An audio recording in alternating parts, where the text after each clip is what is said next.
नमो ब्रह्मादिभ्यो ब्रह्म विद्या संप्रदाय कर्तृभ्यो वंश ऋषिभ्यो महद्भ्यो नमो गुरुभ्यः। सर्वोपप्लवरहिता विज्ञान घन कृत्यगर्थो ब्रह्मैवाहमस्मि। नारायणं पद्मभवं वसिष्ठं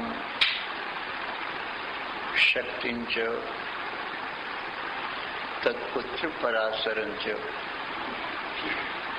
व्यासं शुकं गौड़पदं महांतं गोविंद योगींद्रम अथास्य शिष्यं श्री शंकराचार्यम् अथास्य पद्मपादं च हस्तामलकं च शिष्यं तंत्रोटकं भारतृककारम् अन्यान् अस्मद्गुरून् संततम् आनतोऽस्मि। श्रुतिस्मृति पुराणानाम् आलयं करुणालयं नमामि भगवत्पादं शंकरं लोकशंकरम्। शंकरं शंकराचार्यं केशवं बादरायणं सूत्रभाष्यकृतौ वन्दे भगवन्तौ पुनः पुनः। ईश्वरो गुरुः आत्मेति मूर्तिभेद विभागिने व्योमवद्व्याप्त देहाय दक्षिणामूर्तये नमः। अशुभानि निराचष्टे तनोति शुभ संततिं स्मृतिमात्रेण यत् पुंसां ब्रह्म तन्मंगलं परम्। अति कल्याण रूपत्वात् नित्य कल्याण संश्रयात् स्मृतीणां वर्धत्वाच्च ब्रह्म तन्मंगलं विदु। ओंकारश्चाथ शब्दश्च द्वैतौ ब्रह्मणः पुरा कंठं भित्त्वा विनिर्यातौ तस्मान् मांगलिकौ उभौ। ओम तत्सत् परब्रह्मणे नमः। श्री राम जय जय राम। श्री राम जय जय राम।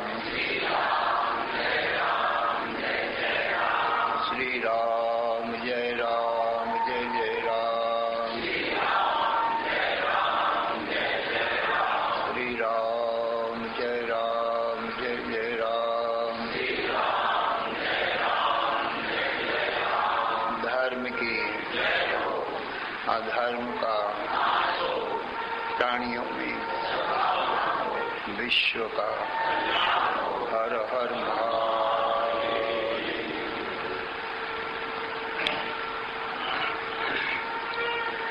असरण शरण या कारण करुण करुणा वरुणालय कर्तुम अकर्तुम अन्यथा कर्तुम समर्थ नित्य शुद्ध बुद्ध मुक्त स्वरूप अनंत कोटि ब्रह्मांड नायक परात्पर पूर्णतम पुरुषोत्तम परब्रह्म सच्चिदानंद घन सर्वज्ञ सर्वशक्तिमान भगवान के ज्ञान से जीव सर्व दुखों से सदा के लिए मुक्त हो जाता है। इसलिए भगवान का ज्ञान परमावश्यक है। अपनी आत्यंतिक दुखों की निवृत्ति के लिए, अमृतत्व की प्राप्ति के लिए और बिना भगवान के ज्ञान सर्व दुखों की और मृत्यु की निवृत्ति नहीं हो सकती। तो जीव का स्वार्थ साधन तो भगवान के ज्ञान से ही सिद्ध होगा, संसार से नहीं। क्योंकि संसार तो दुखालय में शाश्वतम भगवान ने बताया। संसार तो दुख का समुद्र है और भगवान सुख का समुद्र है। भगवान अनंत अखंड ज्ञान है और ये संसार अज्ञान रूप है। भगवान स्वभाव से ही अमृत है, मृत्यु नहीं होती, और ये संसार क्षण क्षण में जन्मता मरता रहता है। बिल्कुल भगवान और संसार की विपरीत स्वभाव है। तो श्वेताश्वतर उपनिषद में आया है कि एक समय ऋषि लोग इकट्ठा होकर के ब्रह्म विदो वदंती, ब्रह्म वेदता ऋषि लोग इकट्ठे होकर के आपस में चर्चा करने लगे। क्या चर्चा करते हैं? पहले ही प्रारंभ का ही मंत्र है, किम कारणम ब्रह्म कुतस्म जाता जीवाम केन क्वच संप्रतिष्ठा अधिष्ठिता केन सुखेतरेषु वर्ता महे ब्रह्म विदो वदंती। तो वो सब ऋषि लोग इकट्ठा होकर के आपस में विचार करते हैं। विचार ये करते हैं, किम कारणम, ये जगत जो दिखाई पड़ रहा है प्रत्यक्ष, इसका कारण कौन है? किससे ये जगत उत्पन्न होता है? इस संबंध में विचार करने लगे। किम कारणम, किसी ने कहा ब्रह्म, ब्रह्म जगत का कारण है,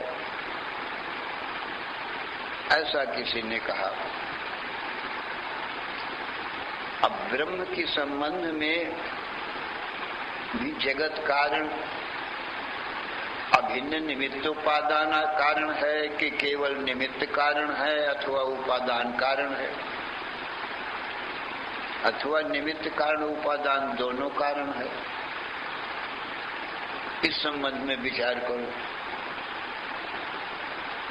किम कारणम ब्रह्म और कुतस्म जाता, हम लोगों का जन्म किससे हुआ है? हम सब ऋषि महर्षियों का किससे पैदा भया? किम कारणम ब्रह्म कुतस्म जाता जीवाम केन क्वच संप्रतिष्ठा, और किसके द्वारा हम जीवन धारण कर रहे हैं और किस में हम स्थित हैं। और ये सुख दुख में किसके प्रेरित हुए हम बरत रहे हैं, किसकी ऐसी व्यवस्था है। किम कारणम, तो ब्रह्म और कुतस्म जाता और जीवाम केन क्वच संप्रतिष्ठा अधिष्ठिता केन सुखेतरेषु वर्ता महे ब्रह्म विदो व्यवस्थाम, किसकी व्यवस्था में हम सुख दुख में बरत रहे हैं। ये आपस में परस्पर में विचार किया। फिर सब लोग बताओ भाई, सब ऋषियों से ये हुआ कि अपनी अपनी बुद्धि के अनुसार बताओ। तो सब ऋषि लोग अपने अपने विचार प्रकट करते हैं। काल स्वभावो नीतिर्यदेच्छा भूतानि योनि इति चिंत्या, पुरुष इति चिंत्या। किसी ने कहा काल जगत का कारण है।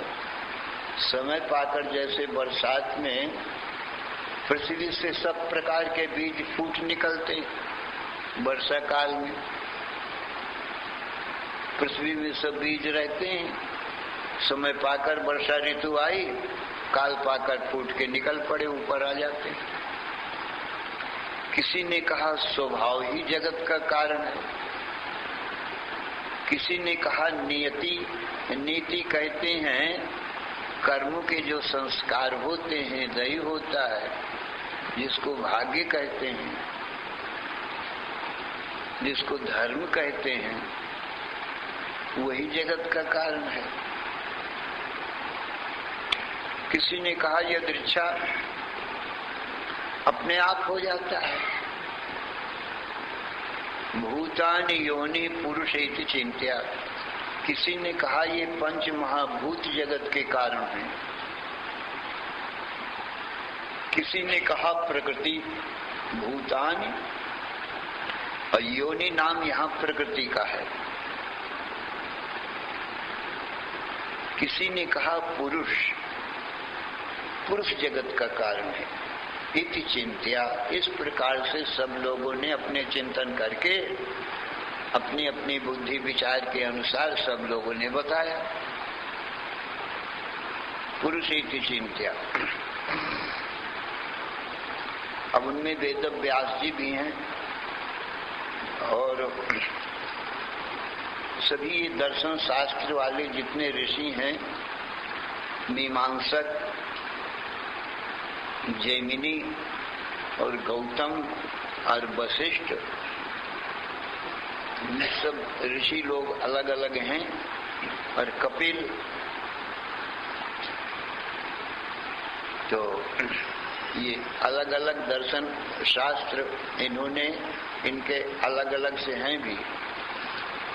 जैमिनी कर्म से ही जगत की उत्पत्ति मानता है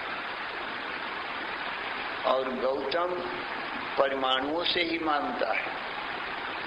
पृथ्वी, जल, अग्नि, वायु के परमाणु होते हैं सूक्ष्म, उनसे जगत उत्पन्न होता है। और किसी ने कहा यदृच्छा अपने आप ही हो जाता है। किसी ने कहा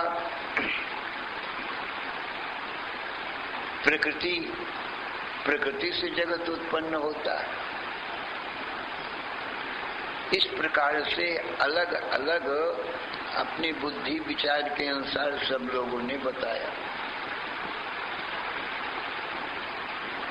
कपिल का मत है कि जगत की उत्पत्ति प्रकृति से ही होती है। गौतम का मत है परमाणुओं से होती है। जैमिनी का मत है कर्म से होती है। फिर किसी ने कहा पुरुष से होती है। यहाँ पुरुष का अर्थ इस शरीर में रहने वाला जीवात्मा।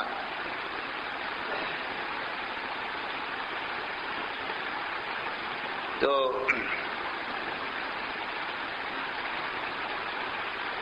व्यास जी महाराज कहते हैं कि जो पुरुष है वो असमर्थ है, जो जीवात्मा है वो जगत की उत्पत्ति करने में असमर्थ है और अपने सुख दुख जो आते हैं इसको, उनको भी दूर नहीं कर पाता है। परवशता है जीव को, इसलिए जीव जगत का कारण नहीं हो सकता है। फिर व्यास जी महाराज कहते हैं कि जगत कारण के लिए जानाति इच्छति अथ करोति, संपूर्ण जगत की उत्पत्ति का ज्ञान होना चाहिए और जीव को संपूर्ण जगत की और जीवों के कर्मों का, संस्कारों का ज्ञान नहीं है। जीव दूसरे के मन की बात नहीं जानता है, इसलिए इसको ज्ञान नहीं है।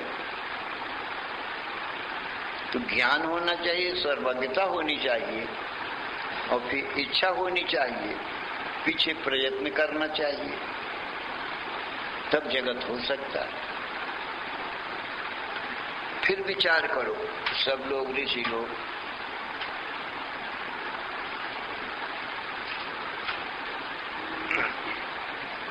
तो विचार करते हैं। ते ध्यान योगानुगता पश्यन, वो ध्यान योग में स्थित हो करके और फिर सोचने लगे समाधि में स्थित होकर। ते ध्यान योगानुगता पश्यन ब्रह्मात्म शक्ति स्वगुणैर्निगूढ़ाम् यह कारणानि अखिलानि तानि कालात्मयुक्ता अधितिष्ठति एकः। उन्होंने ध्यान योग में स्थित होकर के कहा काल स्वभाव नेतेर्य दीक्षा परमाणु और प्रकृति और पुरुष, इन सबका जो कारण है वो परब्रह्म परमात्मा की कोई शक्ति है जो अपने सत्वगुण, रजोगुण, तमोगुण तीनों गुणों से युक्त है और निगूढ़ है, सबको जल्दी समझ में आती नहीं है। ये व्यास जी महाराज ने कहा। और ये चूंकि विष्णु भगवान के अवतार हैं, ये सर्वज्ञ ईश्वर हैं विष्णु, उनके अवतार व्यास हैं, वेद के सिद्धांत को सम्यक प्रकार से जानते हैं, सभी ऋषि मुनियों में श्रेष्ठ हैं, क्योंकि व्यासाय विष्णु रूपाय व्यास रूपाय विष्णुवे नमो वै ब्रह्म निधये वासिष्ठाय नमो नमः। साक्षात व्यास ही विष्णु भगवान है और विष्णु भगवान ही व्यास हैं, ऐसा कहा गया। और इनके मतों का खंडन करते हैं व्यास जी कि जो परमाणु हैं उनको ज्ञान भी नहीं है, इच्छा भी नहीं है, प्रयत्न भी नहीं है, क्योंकि पंच महाभूतों के परमाणुओं को क्या, पंच महाभूतों को कुछ ज्ञान नहीं है, परमाणुओं को कोई ज्ञान नहीं है। महाभूतों के परमाणु सूक्ष्म परमाणु होते हैं, तो वो उनको जब ज्ञान ही नहीं है, इच्छा नहीं है, प्रयत्न नहीं है, यदि इनसे जगत बनता तो अब भी बनना चाहिए था, अपने आप घटमट बनना चाहिए पृथ्वी से, पंच महाभूतों से अपने आप बन जाए।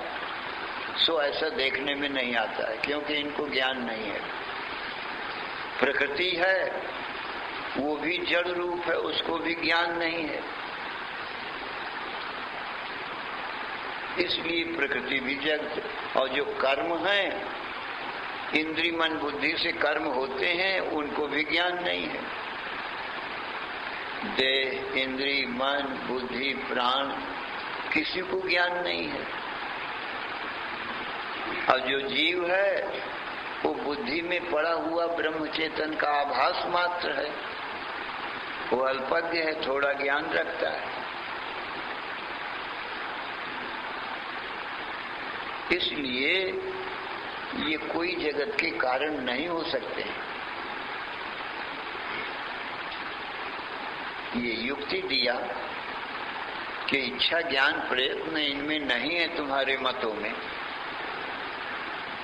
इसलिए जगत कर्ता कोई इच्छा ज्ञान प्रयत्नवान हो सकता है। ऐसा ईश्वर है, माया उपाधिवान, माया विशिष्ट ईश्वर है। ब्रह्म ही माया विशिष्ट जब होता है तो उसको ईश्वर कहते हैं। ईश्वर होता है माया का प्रेरक होता है, माया का ईश्वर है, माया के ऊपर उसका शासन होता है, माया को प्रेरित करता है।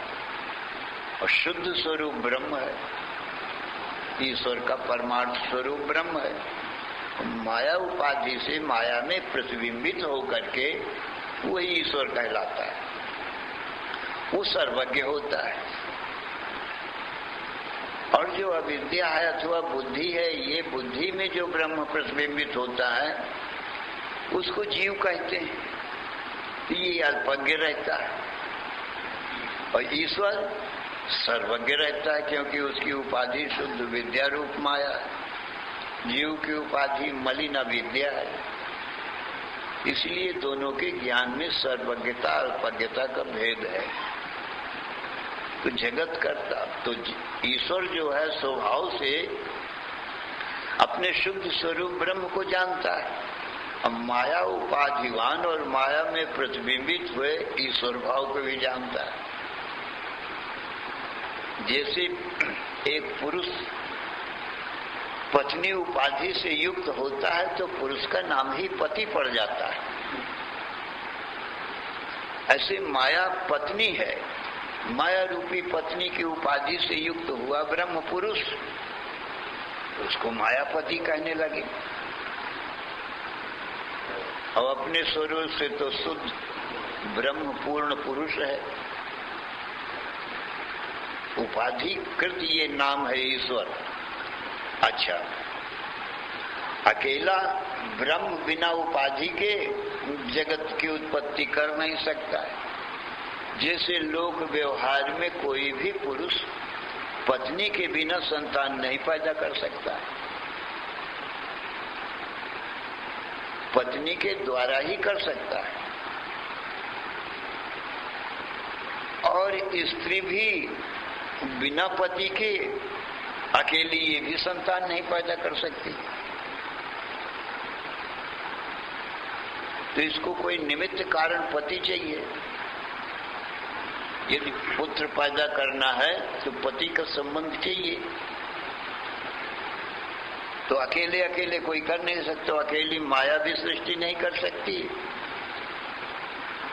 क्योंकि उसमें इच्छा ज्ञान प्रयत्न नहीं है। जड़ है न माया, निद्रा रूप माया है, वो जड़ है। उसको न ज्ञान है, न इच्छा है, न प्रयत्न है। तो कोई सर्वज्ञ चाहिए, चेतन चाहिए जो उसको प्रेरित करे और ज्ञानवान, इच्छावान, प्रयत्नवान हो। तो जो ईश्वर है वो सर्वज्ञ है। तो अपने शुद्ध स्वरूप जो पुरुष रूप ब्रह्म है, पूर्णत्वात् पुरुषा, जो सत्य से, ज्ञान से, आनंद से पूर्ण है, ऐसा ब्रह्म को पुरुष कहते हैं। पुरुषैनत्वाद् वा। और ये शरीर रूपी जो पुर हैं, इन सब शरीरों के भीतर भी पूर्ण है, इसलिए भी पुरुष कहते हैं।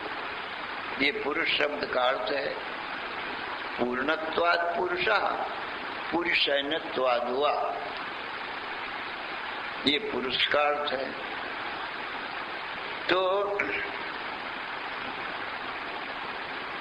तो मायापति जो ब्रह्म है उससे संसार की सृष्टि होती है, परंतु तो भी अपने पुरुष रूप का, ब्रह्म रूप का ये परित्याग नहीं करता। माया के साथ रहकर भी माया का प्रेरक ही रहता है, अपने पुरुष रूप में तो ज्यों का त्यों ही रहता है। इसलिए अच्छा, जीव का भी शुद्ध स्वरूप वेदों में यही कहते हैं कि तू भी पुरुष है, क्योंकि वो ब्रह्महीन देहों के भीतर पुरुष रूप से स्थित है। इसलिए वेद मंत्र कहते हैं, महावाक्य तत्वमसि अहम ब्रह्मास्मि। हे जीव, जो ब्रह्म है वही तू है। इसलिए अहम ब्रह्मास्मि, मैं नामक जो तत्व है शुद्ध स्वरूप, वो ब्रह्म ही है। और दूसरा अर्थ मैं का जीव होता है। जैसे दूसरा अर्थ ईश्वर का, ईश्वर हुआ, वो ब्रह्म का ईश्वर हुआ मायापति होने से। एक नाम और पड़ गया मायापति, ईश्वर, ईश्वर ईशक प्रेरक। ऐसे ही जीव के दो नाम, जीव का नाम ही ब्रह्म का ही जीव नाम पड़ गया बुद्धि उपाधि से, परंतु तो भी पुरुष रूप का परित्याग नहीं कर सकता। पत्नी के साथ रहकर भी जैसे पुरुष रूप ज्यों का त्यों सुरक्षित है, पत्नी के गुण दोष पुरुष में नहीं आते हैं। तो हमारा तुम्हारा स्वरूप भगवान कृष्ण ने बताया है कि शुद्ध सच्चिदानंद घन ब्रह्म है। पत्नी के साथ रहकर भी पुरुष ज्यों का त्यों निर्विकार रहता है। और नाम पड़ गया, पति नाम पड़ गया, पुत्र पैदा हुआ तो पिता नाम भी पड़ गया, वो पुरुष तो ज्यों का त्यों सुरक्षित है, उसमें तो कोई परिवर्तन नहीं आया। ये नाम और हो गए। तो नाम हो जाने से पुरुष में परिवर्तन नहीं आया। एक पुरुष के अनेक नाम हो जाते हैं उपाधि भेद से। डॉक्टरी पढ़े तो डॉक्टर, वकालत पढ़े तो वकील, और राजा राज्य पर शासन करे तो राजा, मंत्री, कितने नाम एक पुरुष के पड़ जाते हैं। वो पुरुष नाम तो ज्यों का त्यों ही रहता है, उसका आदि है, वो बनावटी नहीं, वो तो पहले से है। ये तो उपाधिकृत नाम है। बहुत से जो नाम पड़ जाते हैं, मैं भाई हूँ, मैं बहन हूँ, मैं पिता हूँ, मैं पुत्र हूँ, ये जो नाम है ये उपाधि के भेद है। मैं स्त्री हूँ, मैं पुरुष हूँ, ये नाम जो है उपाधि से पड़ जाते हैं। और हमारा तुम्हारा जो शुद्ध स्वरूप ब्रह्म है, पुरुष रूप, वो ज्यों का त्यों ही रहता है सब शरीरों में। तो देह इंद्रिय मन बुद्धि के साथ रहने से भी पुरुष स्वरूप हमारा ज्यों का त्यों ही रहता है। माया में भी हैं और बुद्धि में भी हैं, परंतु न तो हम बुद्धि बन जाते हैं न माया बन जाते हैं। मायापति बुद्धि के पति बन गए, एक नाम और पड़ गया। पर हमारा वास्तविक जो अहम तत्व है, शुद्ध स्वरूप, वो ब्रह्म ही है।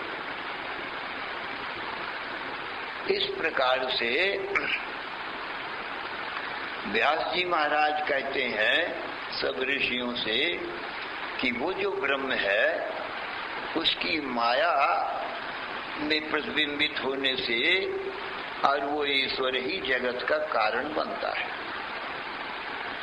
क्योंकि उसमें सर्वज्ञता है। जितने भी संसार में जीव हैं बुद्धि उपाधि वाले, उन सब को जानता है।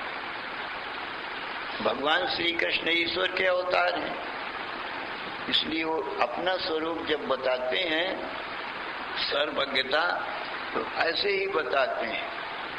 वेदाहम समतीतानि वर्तमानानि चार्जुनो भविष्याणि च भूतानि माम तु वेदो न कश्चनो।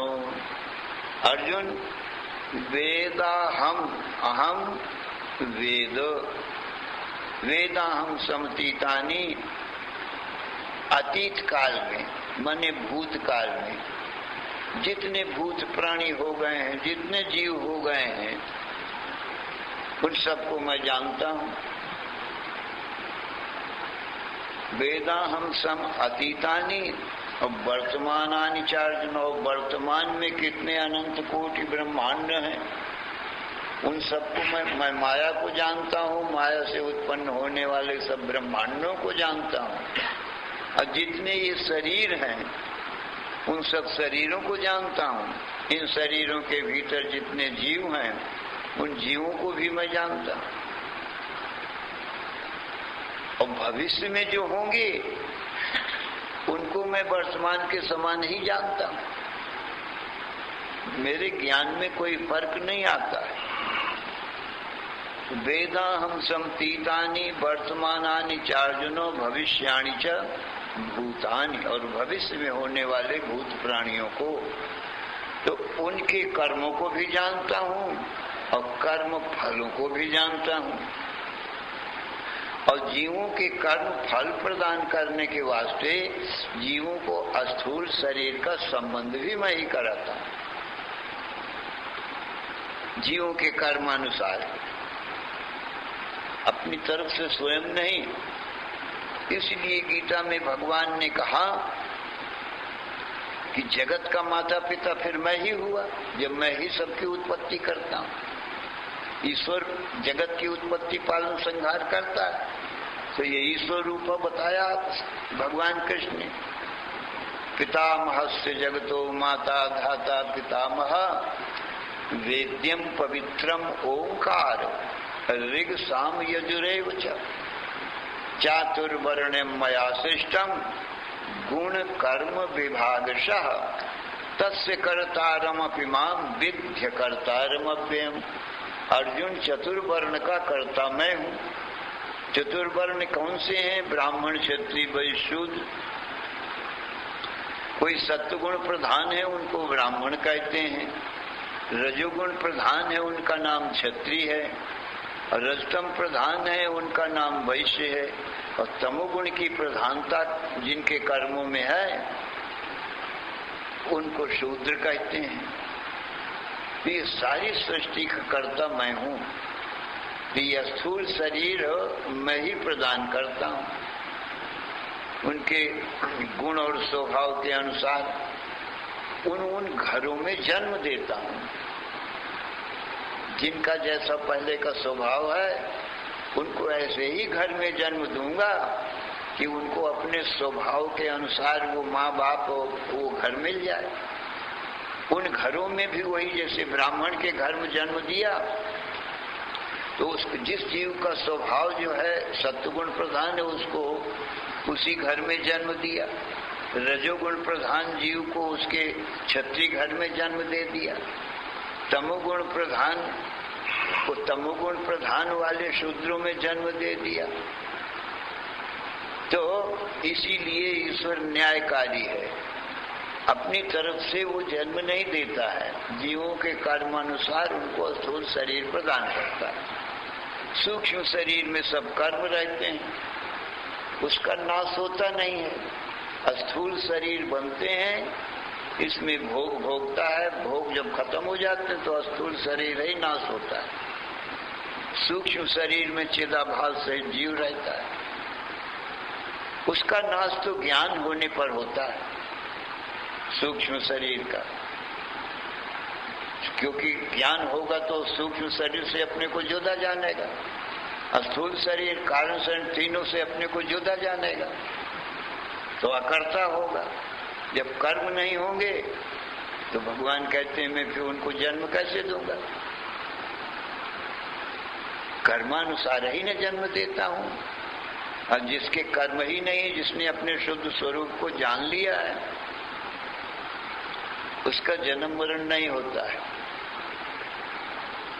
इसलिए ईश्वर न्यायकारी है, उसमें विषमता का दोष नहीं है कि किसी को ब्राह्मण के घर में जन्म दे, किसी को शूद्र के, किसी को चर्मकार या चांडाल के घर में जन्म दे दे, किसी को पशु पक्षी की जोनियों में डाल दे, सिंह व्याघ्र पक्षी काक कोयल बना दे। ये विषमता ईश्वर में नहीं है। उनके कर्मों के अनुसार उनको भाई जन्म दे दिया, उन घरों में जन्म दे दिया। इसलिए चार वर्णों का कर्ता मैं हूँ। कोई जीव तो बनाता नहीं चार वर्ण, क्योंकि जीवों को तो दूसरे के कर्मों का पता नहीं, जीवों को जो उन घरों में जन्म देवे। इसलिए जितने वर्ण हैं, जितनी जाति हैं, वो जन्म से ही होती हैं। जिस घर में जन्म लेंगे, ब्राह्मण घर में जन्म लेंगे तो वो जन्म से सब उनके लड़के ब्राह्मण ही कहलाते हैं। क्षत्रिय घर में जन्म लेंगे तो जन्म से ही उनको क्षत्रिय कहते हैं, क्योंकि ईश्वर है ना वो जन्म देने वाला उन घरों में। वर्तमान के कर्मों से जीव कुछ ब्राह्मण क्षत्रिय वैश्य शूद्र नहीं बनता। पहले जन्मों के कर्मों को देखकर ईश्वर जन्म देता है, इसलिए जन्म से ही जाति है। वैश्य घर में जन्म ईश्वर देता है, शूद्र घर में जन्म ईश्वर देता है, सिंह व्याघ्र की जोनियों में जन्म, पशु और पक्षी वृक्षों की जोनियों में जन्म ईश्वर ही देता है। इसलिए जैसे मनुष्यों में चार वर्ण हैं, तैसे और संसार के जितने पशु पक्षी वृक्ष हैं वो भी चार वर्ण के हो गए। कोई सत्वगुण प्रधान पशु हैं जैसे गाय आदि, कोई रजोगुण प्रधान है घोड़ा अश्व आदि, हाथी वगैरह, कोई तमोगुण प्रधान है, सिंह व्याघ्र वगैरह। इसी प्रकार से पक्षियों में है, पशु पक्षी, पक्षी जो हैं जैसे हंस है, चातक है, ये बहुत सत्वगुण प्रधान हैं। और कोई रजोगुण प्रधान है, कोई तमोगुण प्रधान है, काक वगैरह। इसी प्रकार से वृक्षों में है सत्वगुणी, कोई रजोगुणी, कोई तमोगुणी। जैसे पीपल का वृक्ष है वो सत्वगुण प्रधान है, तुलसी है, आंवला है, केला है, ये सत्वगुण प्रधान है। बट वृक्ष है तो सत्वगुण जो प्रधान चाहे मनुष्यों में हो वो ब्राह्मण कहे जाते हैं, चाहे पशु पक्षी और वृक्षों में हो उनकी पूजा होती है। वृक्ष भी पूजे जाते हैं, पशु भी गाय वगैरह पूजे जाते हैं, और चातक चकोर की भी, हंस की भी पूजा होती है। सत्वगुण पर इनके पूजन से क्या फायदा होता है? कहा उनके सत्वगुण अपने में आते हैं, और सत्वगुण आएगा जब अपने में तो सत्वा संजायते ज्ञानम, उससे भी परब्रह्म परमात्मा का ज्ञान होगा। तो सत्वगुण जो है ज्ञान में सहायक है, ज्ञान उत्पन्न करेगा। तो भगवान कहते हैं नहीं तो मैं एक ही वर्ण के सब बना देता, बहुत वर्णों की क्यों बनाता? उनके कर्मों के अनुसार मैंने बनाया, इसलिए मैं निर्दोष हूँ। मुझ में विषमता का दोष नहीं है, ईश्वर सब में समान है, परंतु सभी में जितने भी जीव हैं मुझ परमात्मा के जानने के सभी अधिकारी हैं। वो जिस जिस अपने वर्ण आश्रम पद अधिकार में हैं, अपने अपने कर्मानुसार सत्संग करके और बुद्धि को सात्विक सत्संग से बना सकते हैं। मुझ परमात्मा को सभी जान सकते हैं, किसी भी वर्णाश्रम के हों। मुझको जान करके अपना कल्याण कर सकते हैं, क्योंकि ये गुण तो बदलते रहते हैं, सदा एक से थोड़ी रहते हैं। देखने में आता है कि जैसे ब्राह्मण तो वेद पाठी थे और ब्रह्म को वेद के द्वारा जानते थे, परंतु क्षत्रियों में भी देखने में आता है राजा जनक वगैरह ये सब ज्ञानी भय, वो भी सत्वगुण की प्रधानता से ज्ञानी भय। और ऐसे कितने भी वैश्य हो गए हैं, कितने शूद्र और चरणकार चांडाल भी हो गए जो भगवान की भक्ति करके भगवान का ज्ञान प्राप्त करके और भगवद रूप हो गए। इस प्रकार से सभी भगवान के ज्ञान के अधिकारी हैं। सत्संग के द्वारा, सत्शास्त्रों के द्वारा भगवान का ज्ञान अवश्य होता है, किसी भी वर्णाश्रम का। तो भगवत प्राप्ति तो अब भगवान कहते हैं मैं ही जब पिता हूं, तो मुझ परमात्मा के पाने का तो सभी का अधिकार है। परंतु जो सत्वगुण की प्रधानता वाले हैं वो मुझको जानते हैं, मेरा भजन करते हैं, और रजोगुणी तमोगुणी मुझ में श्रद्धा नहीं करते, मुझको भजते नहीं। जैसे राक्षस वगैरह जितने हैं वो भी मेरी ही संतान है, तमोगुण प्रधान है, परंतु अपने माता पिता भगवान को वो मानते नहीं है। जैसे व्यवहार में लड़के होते हैं, एक पिता के विपुल कुमारा हुए पृथक गुण से ही लाचारा, को पंडित को तापस ज्ञाता को धनवंत शूर को दाता, हो सर्वज्ञ धर्मरति होई सपर पिता प्रीति सम होई, को मन को पितु भगत बचन मन कर्मा सपने जान न दूसर धर्म, सो सुत प्रिय पितु प्राण समाना यद्यपि सो सब भांति आयाना। भगवान राम का उपदेश है रामायण में कि जैसे एक पिता के बहुत लड़के होते हैं, पर सबके शील स्वभाव गुण अलग अलग होते हैं। एक स्वभाव के सब मिलते नहीं, एक स्वभाव के सबके गुण नहीं है। तो गुणों के अनुसार उनके स्वभाव में भेद होता है। क्यों ऐसा क्यों होता है? जब पिता मान लो सात्विक है, भगवान का भक्त है, तो सब पुत्रों को भी होना चाहिए।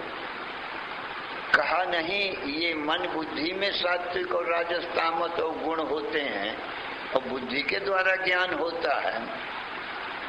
इसलिए पिता ने बुद्धि की रचना तो नहीं किया, मन बुद्धि को पिता, वो तो सूक्ष्म शरीर पहले का है। स्थूल शरीर माता पिता के संयोग से बना, जिसका नाम ब्राह्मण हुआ।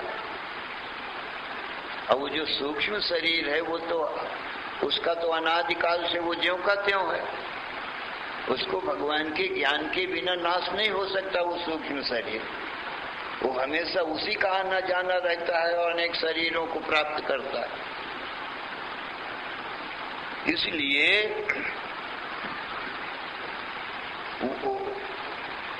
जिसका जो अंश है वही रहता है और भगवान के ज्ञान से ही वो सूक्ष्म शरीर का नाश होता है। भगवान के ज्ञान बिना सूक्ष्म शरीर, तो माँ बाप ने जो पैदा किया है वो तो स्थूल शरीर पैदा किया है।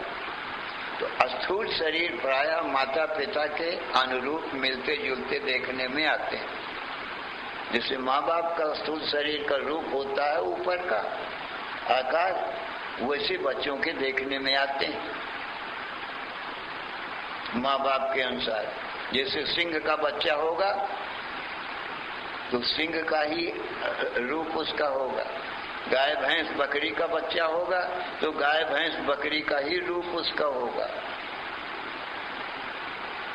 ऐसे मनुष्यों में जिसके जो बच्चे हैं तो माँ बाप के जैसे उसके शरीर मिलते जुलते रहते हैं, परंतु स्वभाव नहीं मिलते, क्योंकि स्वभाव सूक्ष्म शरीर तो माँ बाप ने बनाया नहीं है, पैदा नहीं किया, वो तो अनंत जन्मों का पहले से है। इसलिए स्वभाव कैसे मिले? देखो हिरण्यकश्यप और उनका लड़का प्रहलाद। हिरण्यकश्यप जो भगवान का दुश्मन है और उनका पुत्र भगवान का भक्त है। बताइए, तब स्वभाव अपने अपने पहले जन्म के हैं। उस कुल में जन्म ले लिया है, असुर कुल में, परंतु उसका स्वभाव पहले का भगवान की भक्ति है, वो भगवान में पूरा विश्वास करता है। और ये तो ये दुश्मनी मानता है। पिता जो है भगवान से दुश्मनी मानता है। प्रहलाद कहता है, पिताजी आप भगवान से दुश्मनी क्यों मानते हो? कहा मेरे भाई को उन्होंने मारा है। तो विष्णु भगवान ने, वो हिरण्याक्ष था इनका भाई, हिरण्यकश्यप का भाई हिरण्याक्ष था, उसको भगवान ने मारा था। पृथ्वी को ले गया था, वो पाताल में ले गया था, तो भगवान ने शूकर का रूप धारण करके वहां भीतर घुस करके पाताल में जाके उसको मारा। तो कहा वो विष्णु तो मेरा दुश्मन है, मैं उसको भजन करूंगा, मैं तो खोजता फिरता हूं, मुझको मिलता नहीं तो लड़ाई करके उसको मारूंगा। अब बताइए, ये दुश्मनी मानता था।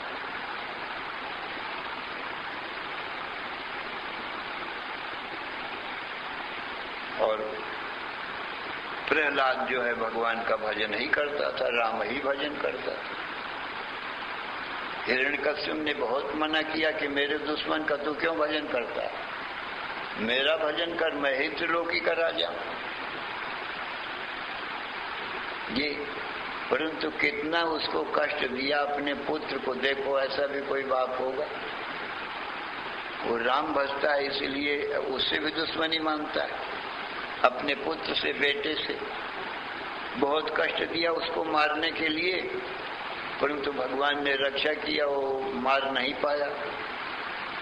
आखिरी में फिर स्वयं मारने को जब तैयार हुआ हिरण्यकश्यप, खंभे से बांध के कहा, अब तू बता तेरा भगवान कहाँ है, अब तेरी रक्षा करे वो तेरा विष्णु, तेरा राम, अब रक्षा करे, मैं स्वयं मरता हूं। तलवार निकाल लिया। कहा बोल कहाँ है? कहा तेरे में है, मेरे में है, इस खड्ग में भी है जो मारने के लिए मुझको दिखा रहा है, और जिस खंभे से तूने मुझको बांधा है इस खंभे में कहाँ बताऊं जो कहाँ नहीं है राम? सब जगह है। कहा तो तेरी अब रक्षा करे फिर राम, मैं मारता हूं। इतना कह कर के जो तलवार उठाया उसके सिर में मारने के लिए, तो खंभे से एक भयंकर आवाज हुई और उसी से नरसिंह भगवान प्रकट हो गए। उसको पक्का विश्वास है ना कि सब जगह जड़ चेतन सब में व्यापक है भगवान।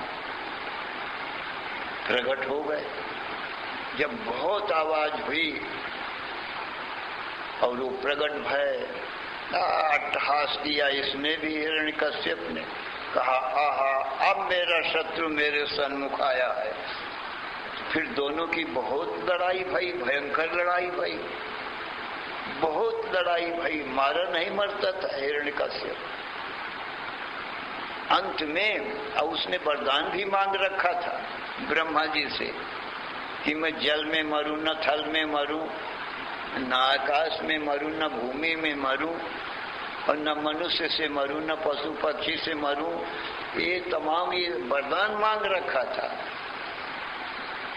अच्छा, भगवान भी किसी के वरदान को फेल नहीं करते हैं, उसका वरदान भी पूरा होना चाहिए। उससे विपरीत रूप भगवान ने धरा। न तो नर का रूप है और न सिंह का रूप है, आधे तो नर हैं आधे सिंह हैं। तो फिर अंत में उसको उठा करके और अपनी जंघा में रख लिया और नख दिखाया और बताते हैं, पूछते हैं उससे कि बोल मैं मनुष्य हूं कि सिंह हूं? तूने जो वरदान मांगा है उसके अनुसार मैं मनुष्य हूं कि सिंह हूं? अब वो आधे नर हैं आधे सिंह है, ऐसा वरदान तो उसके बुद्धि में आया नहीं था जो मांग लेता। और उसके विपरीत ही भगवान ने रूप धर लिया। भगवान को क्या है, ऐसा रूप कहीं संसार में पहले देखने में नहीं आता जो आधा मनुष्य हो आधा सिंह का रूप हो।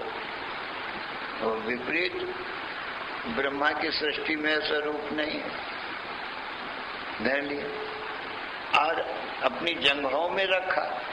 कहे तो आकाश में है कि पृथ्वी में है? तो न आकाश में न पृथ्वी में, भगवान की जंघों में है। फिर बोला न भीतर मरूं न बाहर मरूं, तो डेहरी में रख करके बोले घर के भीतर है कि बाहर है? तो आधा भीतर आधा बाहर। कहा न अस्त्र से मरूं न शस्त्र मरूं, ये भी वरदान मांग रखा था। जहां तक उसकी बुद्धि काम किया सब मांग लिया था। तो नख दिखाया भगवान ने, कहा बोल ये भाला बर्छी तीर तलवार बंदूक कोई अस्त्र शस्त्र है? वो नख है भगवान के सिंह के। कहा नहीं है। तो तेरे वरदान के अनुसार बोल फिर मैं कौन हूं, अब क्या बताए? बस इतना कहा और उसका पेट फाड़ दिया। पेट फाड़ के और आंतें निकाल के अपने गले में डाल लिया और भयंकर जीभ निकाला और रक्त से मुख रंजित है और सब शरीर रुधिर से सना हुआ है। और अट्टहास किया भगवान ने, तो पृथ्वी डोलने लगी, ब्रह्मादिक देवता डरने लगे, ऐसा लगता है कि ये प्रलय कर देंगे। सब स्तुति करने लग किसी की, और लक्ष्मी भी डरने लगी जो साथ रहती थी। उनके रूप को देख करके हिम्मत नहीं पड़ती पास जाने की। अब सब स्तुति करते हैं, शांत नहीं हो रहे नरसिंह भगवान।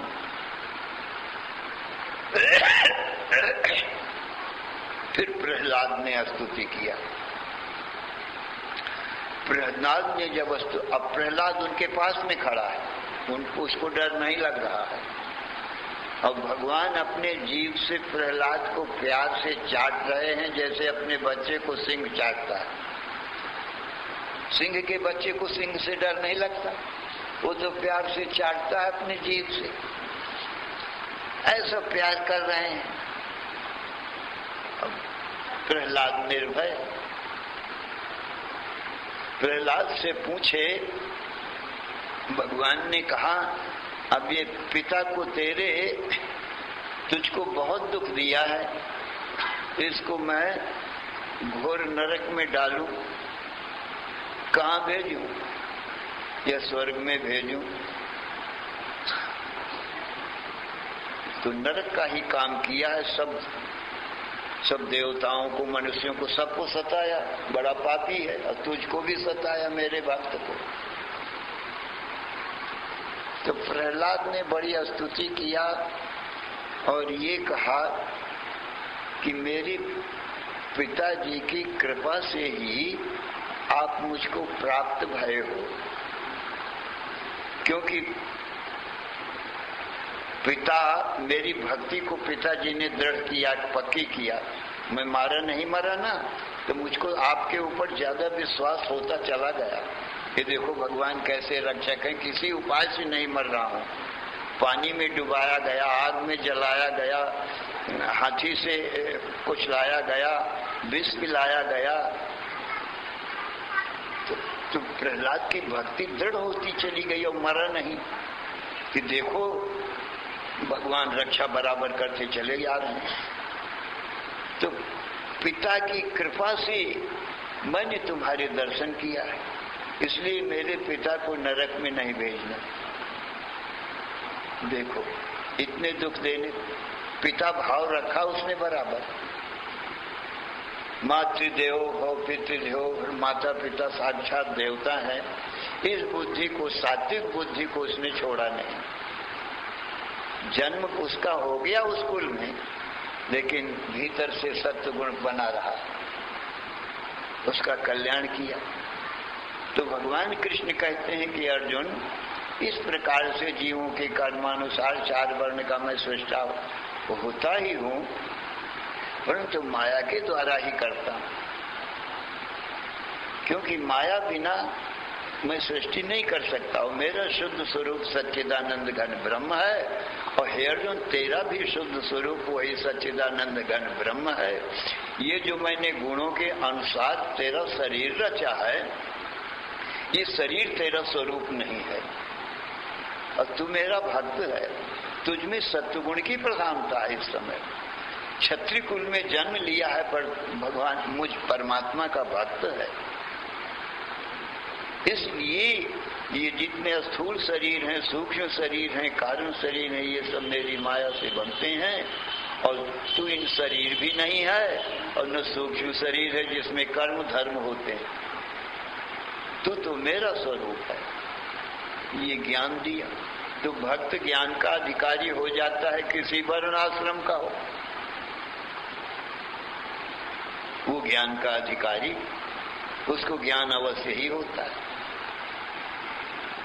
इसलिए भगवान के कथनानुसार अपने को सर्वाधार सर्वाधिष्ठान, अपने आप को शुद्ध ब्रह्म जानना चाहिए।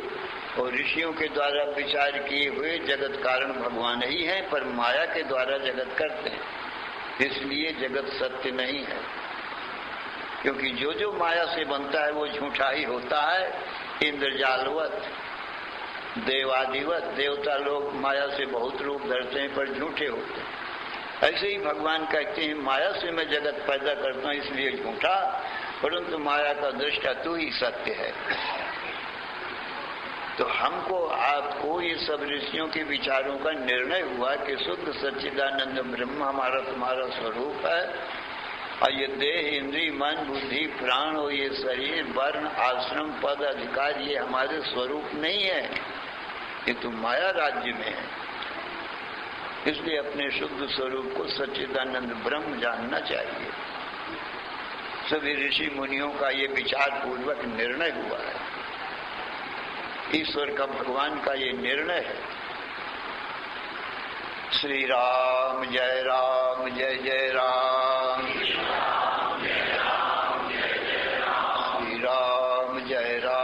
जय जय राम, श्री राम जय राम जय जय राम, धर्म की अधर्म का प्राणियों में विश्व का हर हर महादेव। देखो एक सूचना सुन लो,